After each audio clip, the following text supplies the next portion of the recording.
বাংলাদেশে বিদেশি প্রত্যক্ষ বিনিয়োগ আকর্ষণ ও সহায়তা প্রদানের লক্ষ্যে বাংলাদেশ সরকারের একটি উচ্চ পর্যায়ের প্রতিনিধি দল চীনের উদ্দেশ্যে যাত্রা করেছে। রোববার এক বিজ্ঞপ্তিতে এই তথ্য জানিয়েছে বিডা।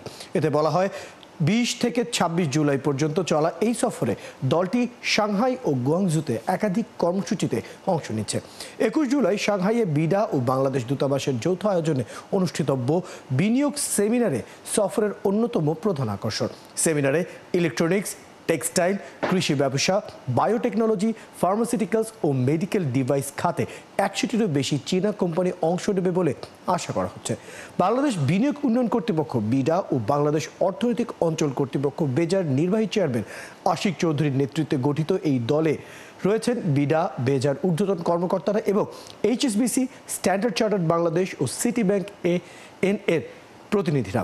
এই সফর সম্পর্কে বিডা ও বেজার নির্বাহী চেয়ারম্যান আশিক চৌধুরী বলেন, চীনা কোম্পানিগুলোর সঙ্গে গঠনমূলক আলোচনার প্রত্যাশা করা হচ্ছে এবং বাংলাদেশে বিনিয়োগের জন্য প্রয়োজনীয় সব তথ্য ও সহায়তা প্রদান করা হচ্ছে।